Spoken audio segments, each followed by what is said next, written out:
So I just wanted to tell you how the transport companies worked. A little bit of history here. You might find it interesting. Anyway, so without further ado, so you would have your transport companies, which were also your transport echelons. So you would have your first line transport, your second line transport, and your third line transport. So your first line transport would go from, say, Merseymatru, the railhead there, up to Tobruk. They would basically take it all the way to the front line. Your second line transport would be stationed, say, at Alexandria. They would then do the journey, maybe 200 miles, take it to the first, and then of course they would then load up, take it directly to the troops. And then your third line transport would mainly be back at the actual base, working at the port. They'd be properly behind the lines. They'd be a hell of a long way from the fighting. So basically, in a nutshell, that's what it is. Just a little bit of history there on the transport lines and the lines of communication. Now you know a little bit about it. You would also have your FSDs, which are basically your dumps. So they would be off at the side of the road. These QLs and the other Bedfords, obviously more than likely your first and second line, more than likely your second line to be honest. They would of course come, stop, drop, then they would go back to base, say Alexandria. Then your first line transport would come, they'd pick it up that way. Or what they would usually do in the early days, and this wasn't the easiest because the Germans had air superiority of course, and desert navigation. The British were quite good at desert navigation, but still in them wide open expanses, you know, quite a few did get lost.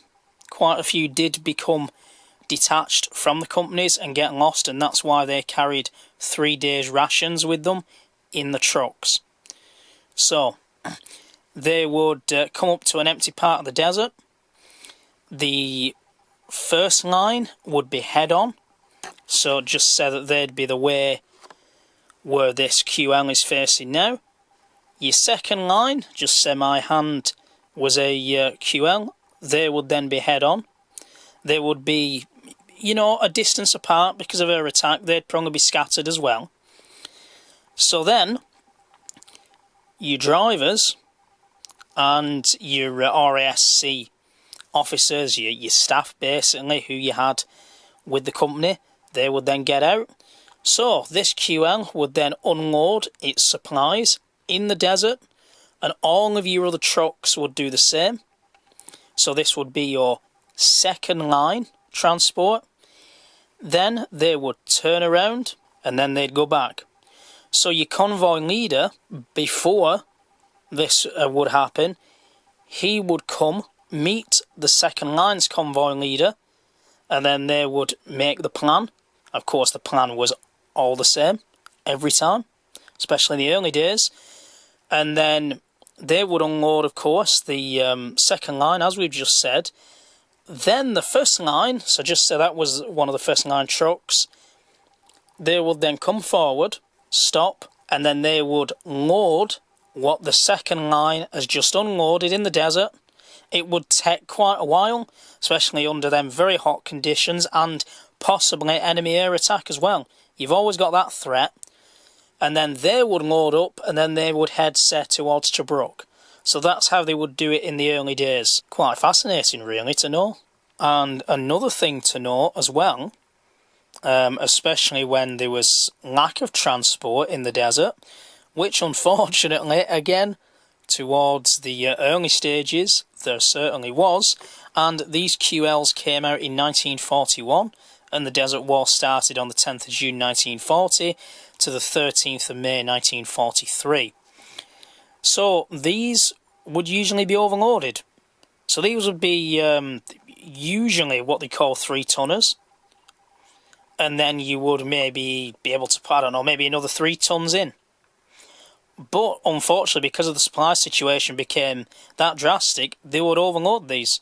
Your axles could bend under the weight. They would bend. And they used to push these trucks to the limit. And that's the thing, you know. Your radiators and other stuff can only hold out so long. They would have to go and get maintenance. But there were times when they were pushed to the limit that much where they had to get the supplies there. They couldn't go in for maintenance, so they'd just be pushed and pushed and pushed, which is a shame. And a lot of trucks did not make it. The good thing is the British had quite a good recovery system, especially with their tank transporters, and of course you could load a QL onto the Scammell and then of course take it back to base for repair. But the situation became that drastic. There was a time in mid-42 where they had to send 4 transport companies back to the rear just so they could be maintained. Because if not, the trucks would give up. And of course the drivers, you know, they were exhausted as well.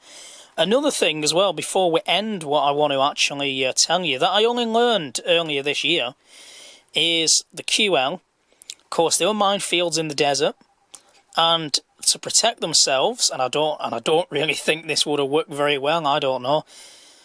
You all have your own opinion, of course. They would sit on a sandbag, and they would also put it on the floor to, of course, protect the legs.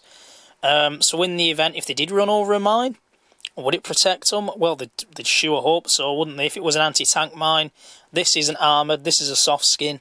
So I don't think 2 sandbags would have helped, to be honest, but I guess it's the psychological effect, isn't it?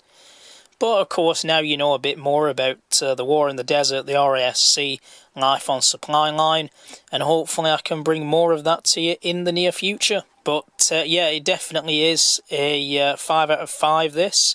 I love the detail. And there you can see a Bedford QL. So that's quite something, isn't it, eh? Basically reflects exactly what the book is about. Lovely cover, Diamond T there, don't get me started on them. Else I will be talking all night. So the first truck is a Diamond T Model 980 with M18 trailer with what looks like a Churchill on the back. Then we have a CMP ambulance, or 3. Then we have a Bedford QL-T for the troop transport. Then we have a Bedford OXD tanker and an OXC, because that's the articulated version. Then we have a CMP tipper. Then we have a... Actually, no, that's not a Ford. That is actually a CMP number 13 cab long wheelbase. Then we have a motor launch and a field bakery. Nice cover, isn't it? A couple of decoters as well. Probably to do with Arnhem.